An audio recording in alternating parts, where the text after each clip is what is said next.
Good afternoon आशाताई. तर तुम्हा सर्वांचं स्वागत आहे परत एकदा तुमच्या स्वतःच्या हक्काच्या आशा ज्ञानप्रबोधिनी या यूट्यूब चॅनलमध्ये. तर माझ्या ज्या काही आशा स्वयंसेविका मैत्रिणी आहेत तर त्यांच्यासाठी अतिशय महत्त्वाचा असा व्हिडिओ मी घेऊन आलेला आहे. कारण साधारणतः 31 जानेवारी 2025 पासून या माझ्या आशा बहिणी आहेत तर त्या LCDCचं किंवा कुष्ठरोग शोध मोहिमेअंतर्गत संशयितांचं सर्वेक्षण करण्याचं काम करत आहेत किंवा त्यांची शारीरिक तपासणी घरोघरी जाऊन व्यवस्थितरित्या करण्याचं काम करत आहेत. तर या कुष्ठरोग शोध मोहिमेसाठी आवश्यक असणारे किंवा उपयुक्त असे व्हिडिओ या चॅनलवरती मी टाकलेले आहेत. तर त्यामध्ये घरावरती व्यवस्थित मार्किंग कसं करावं, XV, XR, XL म्हणजे X घर कशा प्रकारे मार्किंग घरावरती करावं किंवा शारीरिक तपासणीमध्ये संशयित रुग्ण काढताना कुठल्या निकषाच्या आधारे हे संशयित रुग्ण काढावेत आणि कशा प्रकारे त्यांना संदर्भ चिठ्ठी वगैरे देऊन आपल्या PSCला किंवा SCला कशा प्रकारे पाठवावे, कुणाकडे पाठवावे, निकष म्हणजे व्यवस्थित असे कुठले निकष लावून आपण त्यांना संशयित म्हणून घेणार आहोत या सर्वांवरचे व्हिडिओ या चॅनलवरती तुम्हाला मिळून जातील. ते व्हिडिओ अतिशय उपयुक्त आहेत, ते तुम्ही नक्की पहा. त्याचबरोबर आजचा व्हिडिओ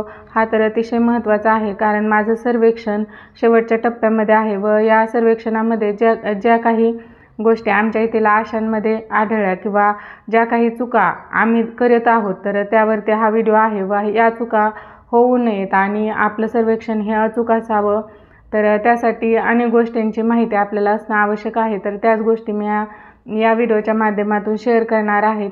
तुमच्याकडे पॉम्पलेट वगैरे अशा प्रकारचे पॉम्पलेट वगैरे आहेत परंतु तुम्ही ते व्यवस्थितरित्या वाचत नाहीत किंवा त्याचा उपयोग सर्वेक्षण करताना फक्त दाखवण्यासाठी करता, परंतु हे जे पॉम्पलेट आहे ते व्यवस्थितरित्या समजून घ्या.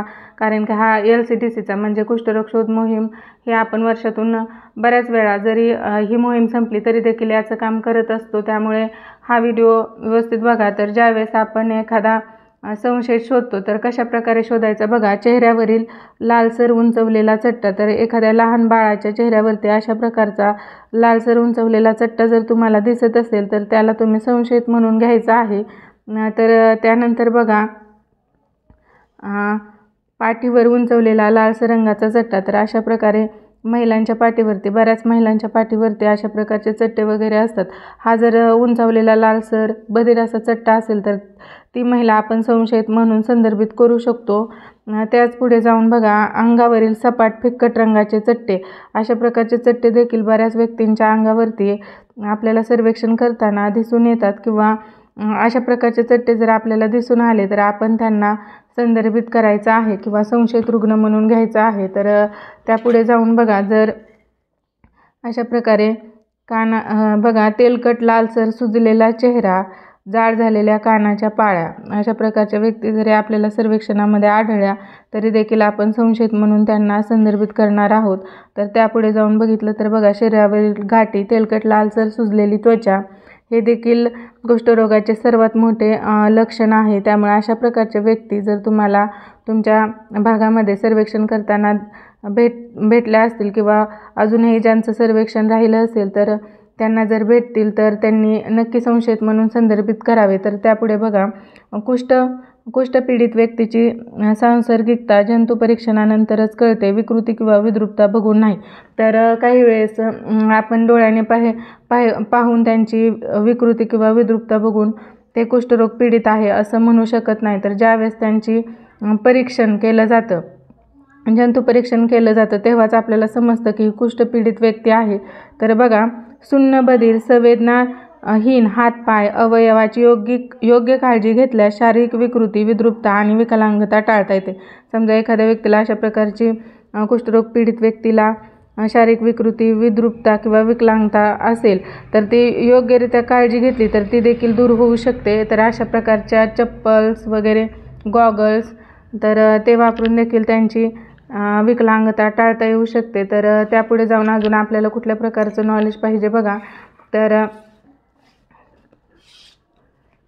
या ठिकाणी कुष्ठरोग आनुवंशिक नाही. तर आपण ज्यावेळेस या कुष्ठरोगाचं सर्वेक्षण करत आहोत तर त्यावेळेस हे लोकांना समजून सांगायचं आहे की हा कुष्ठरोग जो आहे तो आनुवंशिक नाही किंवा माझ्या आजीला आहे म्हणून मला होईल किंवा माझ्या आजोबांना आहे म्हणून माझ्या मुलाला होईल, अशा प्रकारचं काहीही या रोगामध्ये नसतं हे लोकांना आपण सांगायचं आहे की कुष्ठरोग अनुवंशिक नाही. कुष्ठरोग हा कुष्ठजंतूमुळे मायकोबॅक्टेरियम लेप्रीमुळे होणारा रोग आहे. सर्वसाधारणपणे आपल्यापैकी 98% व्यक्तींमध्ये जनसामान्यात कुष्ठरोगाविरुद्ध लढण्याची उत्तम नैसर्गिक रोगप्रतिकारक शक्ती असल्याने आपणास कुष्ठरोग होत नाही.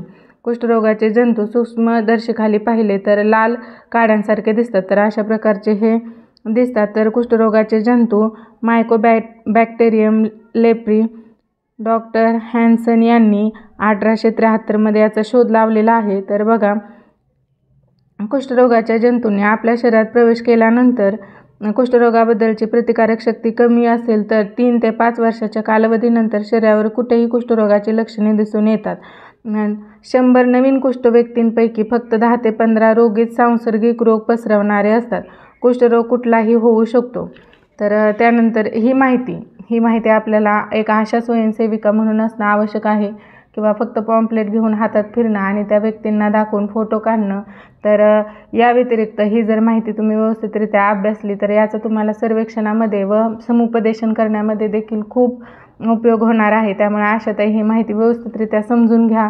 बऱ्याच दिवसांपासून त्रास न देणारा डाग चट्टा कुष्ठरोगाचा असू शकतो.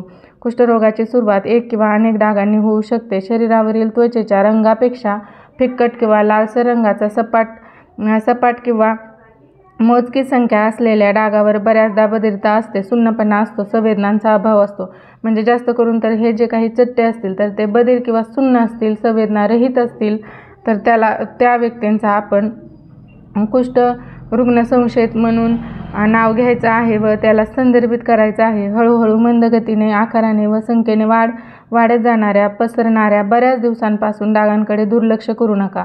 त्यामुळे हे देखील आपण तेथील व्यक्तींना किंवा आपल्या सर्वेक्षणात जर अशा प्रकारचे व्यक्ती आढळत असतील तर त्यांच्याकडे अजिबात दुर्लक्ष वगैरे करायचं नाही.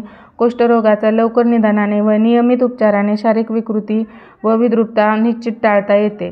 त्यामुळे पुढे जाऊन जे काही विकृती येणार आहे तर ती पहिलं म्हणजे आपण सुरुवातीला माहिती असल्यास लवकर जर त्याचं निदान झालं किंवा औषधोपचार जर घेतला तर ते विकृती किंवा विकलांगता टाळू शकतो. त्यानंतर बघा, सर्वसाधारण दिसणाऱ्या व्यक्तीची तेलकट, गुळगुळीत, सुजलेली व लालसर त्वचा सांसर्गिक लागट कुष्ठरोगाचे लक्षण असू शकते.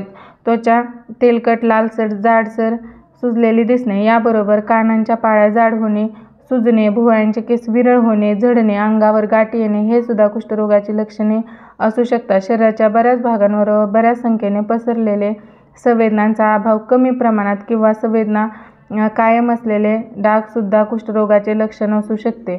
त्यामुळे सर्व सांसर्गिक रोगांपैकी कुष्ठरोग सर्वात कमी सांसर्गिक रोग आहे. MDT औषधोपचार खाली नसलेले सांसर्गिक कुष्ठरोगी समाजात रोग पसरवतात. त्यामुळे हे जे काही कुष्ठरुग्ण आहेत ते लवकरात लवकर या MDTच्या औषधोपचाराखाली आणायचं काम आपण करायचं आहे. तर त्याचबरोबर बघा, चेतातंतू खराब झाल्यामुळे कुष्ठरोग, शारीरिक विकृती व विकलांगता येऊ शकते. 100 नवीन कुष्ठरुग्णांपैकी फक्त 1 ते 3 रुग्णांना शारीरिक विकृती व विकलांगता असू शकते. हातापायातील चेतातंतू खराब झाल्यास संबंधित भागावर, अवयवावर परिणाम होतो. हातपायात बधिरता, सुन्नपणा, त्वचा कोरडी पडणे व स्नायू अशक्त होऊन नीट कार्य करू शकत नाहीत अशी लक्षणे आढळतात. चेतातंतू बाधित खराब झाल्यास हातापायांना मुंग्या येणे, झिणझिण्या येणे, विरविरी येणे, स्नायूंची कमजोरी, डोळ्यांची पापणी न मिटणे, सुन्न बधीर हातपाय, वारंवार जखमा होणे, बोटे वाकडी होणे, हात किंवा पाय लुळे पडणे अशा तक्रारी असू शकतात. कुष्ठपीडित व्यक्तीच्या शारीरिक विकृती व विकलांगतेचा कुष्ठप्रसाराशी कुठलाही संबंध नाही. शारीरिक विकृती व विद्रुपता हेच कुष्ठरोगाबद्दलच्या भीतीचे व सामाजिक कलंकाचे मूळ कारण आहे.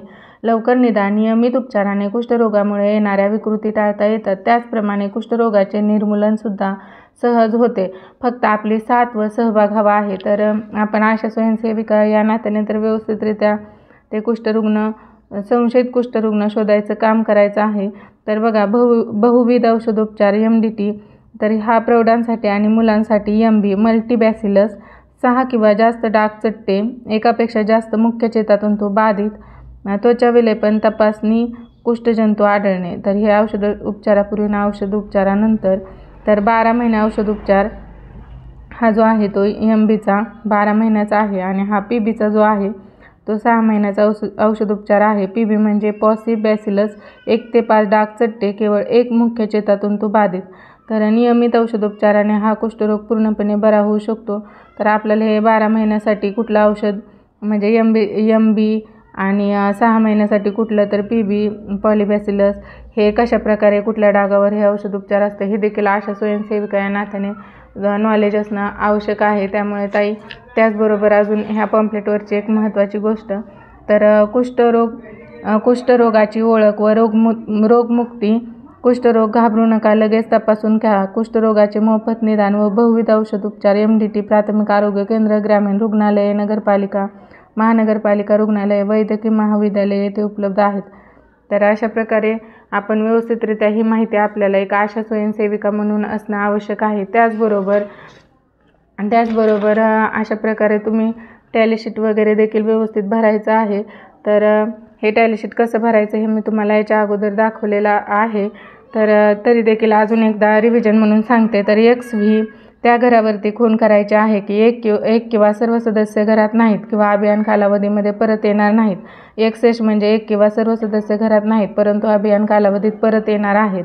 आणि XL म्हणजे घराला कुलूप आहे व संपूर्ण अभियान कालावधीत सदर घर बंदच राहणार आहे. आणि XR म्हणजे तपासणीस नकार. तर अशा प्रकारे व्यवस्थित घरावरती XL, XV, XH, XRची मार्किंग तुम्ही करून घेतलेली आहे. अजून सर्वे राहिला असेल तर व्यवस्थित मार्किंग करा. संशयित रुग्ण व्यवस्थितरित्या काढा. तुमचं जे काही म्हणजे रिपोर्टिंग आहे ते देखील व्यवस्थितरित्या करा की एकूण तपासलेली घरे किती आहेत, लोकसंख्या किती आहे, त्यापैकी तपासलेली लोकसंख्या किती आहे, त्यातील L घरं किती, XV, XR, XH घरं किती. त्याचप्रमाणे संशयित रुग्ण, त्यांचा व्यवस्थित पत्ता, नाव, लक्षणं हे देखील तुम्ही व्यवस्थित रिपोर्टिंगमध्ये द्या. आणि व्हिडिओ आवडल्यास व नवीन टॉपिकवरती व्हिडिओ हवा असल्यास कमेंट नक्की करा. धन्यवाद.